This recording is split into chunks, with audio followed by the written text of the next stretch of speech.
যে ব্যক্তি আপনার অবস্থানকে মূল্যায়ন করে নাই সে আপনার যোগ্য ছিল না। এখন আপনি কি করবেন? নিজের অবস্থান উন্নত করেন, আপনার পিছনে লাইন ধরে ঘুরবে ইনশাআল্লাহ। এটাই বাস্তবতা। দুনিয়া খুব খারাপ জিনিস। মানুষ মানুষের অবস্থানকে মূল্যায়ন করে, মানুষ মানুষের অবস্থানকেই মূল্যায়ন করে, কিন্তু আল্লাহ রাব্বুল আলামিন আপনাকে সর্বাবস্থায় ভালোবাসেন। আলহামদুলিল্লাহ। এই যে আমরা এখন অনেক পাপ করছি না, আল্লাহ কি আমাদেরকে আযাব দিয়ে ধ্বংস করে দিয়েছেন? আল্লাহ পাক এখনো আমাদেরকে ভালোবাসেন, রহম করেন, অপেক্ষায় আল্লাহ পাক অপেক্ষা করছেন কখন তওবা করবে, আমি তওবা কবুল করব। এই কখন আমার বান্দা খালি একবার বলে আস্তাগফিরুল্লাহ, আল্লাহ পাক সাথে সাথে মাফ করে দেবেন। আর সেই আল্লাহকে ভুলে আপনি কার পিছনে ছুটছেন? আমরা কিন্তু নিয়াত করতে পারি ভাই যে আমরা যারা ওয়াজ শুনলাম জীবনে কোনোদিন সিগারেটে হাত দিব না ইনশাআল্লাহ। রাজি আছি ভাই? অন্য বড় বড় জিনিস তো বহু দূরের কথা। আচ্ছা, অনেকে রাজি হয় নাই কেন? আপনারা কি অলরেডি আসক্ত? আমি অনেক ভাইকে দেখেছি মাশাআল্লাহ ইফতার খুলেই একদম বেনসন টানা শুরু করে। হ্যাঁ, এটা যে হারাম আপনাদের কেউ ওয়াজ করে শোনায় নাই? এটাকে কি মনে করেন আপনারা, হারাম না হালাল?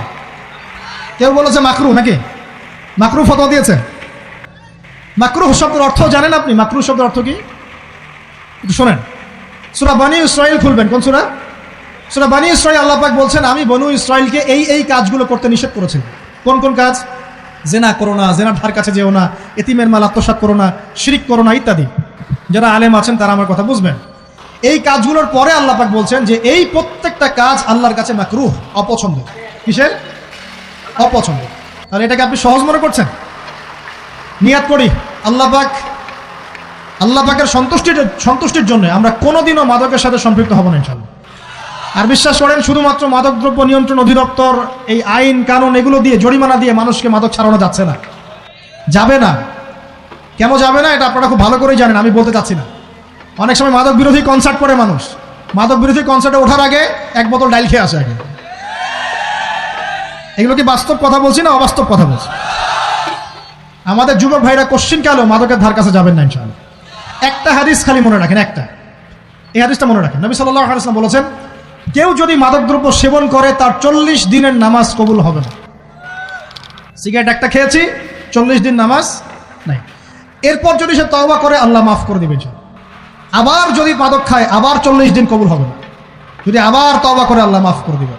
আবারও যদি খায় আবারও 40 দিন কবুল হবে না। আবারও তওবা করলে আল্লাহ আবার মাফ করে দিবেন।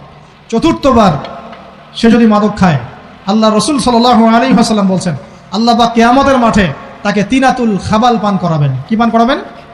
তিনাতুল খাবাল। সাহাবীরা বললেন ইয়া রাসূলুল্লাহ এটা কি? তিনাতুল খাবাল কি? নবী সাল্লাল্লাহু আলাইহি ওয়াসাল্লাম বলছেন এটা হচ্ছে জাহান্নামীদেরকে আযাব দেওয়ার পর তাদের রক্ত মাংসের যে পুঁজ বের হবে, এই যে ড্রিঙ্কস, জাহান্নামের হার্ড ড্রিঙ্কস, এই ড্রিঙ্কসের নাম হলো তিনাতুল খাবাল। আল্লাহ পাক আমাদের সবাইকে মাদক থেকে বাঁচিয়ে রাখুন। ফল হচ্ছে কোরআন তেলাওয়াত। যে ব্যক্তি কোরআন তেলাওয়াত করতে পারে নিয়মিত, তার মনের মধ্যে এই হতাশা, এই ভীরুতা, এই কাপুরুষতা কিচ্ছু আসবে না ইনশাআল্লাহ। আমি গ্যারান্টি দিচ্ছি আপনাকে, হতাশা আসবেই না আপনার মনে যদি আপনি কোরআন বুঝতে পারেন। কোরআনের একটা আয়াত নিয়ে কোনো সময় দেখা যায় 2-3 ঘন্টা সময় পার হয়ে যাচ্ছে, আয়াতটা ছেড়ে সামনে যেতে পারছি না। কোরআনের ভিতরে ঢুকলে আপনি দুনিয়ায় ভুলে যাবেন কি হচ্ছে আশপাশে। আমি এমন অনেক আলেমকে দেখেছি যে একটা বই, পাতলা একটা বই, আরবি বই নিয়ে পড়া শুরু করেছেন, ওই যে ফজরের পরে জোহরের ওয়াক্ত হয়ে যাচ্ছে, বইটাই শেষ করতে পারেননি। বুঝতে পারবেন না? যখন আপনি ইলমের ভিতরে ঢুকে যাবেন, কোরআনের ভিতরে, হাদিসের ভিতরে, আপনার দুনিয়ার খেয়ালই নাই। একজন আলেম তিনি এক রাত্রে একটা বই লিখেছিলেন, চটি বই, এক রাত্রের মধ্যে। বলা হচ্ছে তার সম্পর্কে বলা হচ্ছে যে রাতের খাবার তাকে দেয়া হয়েছে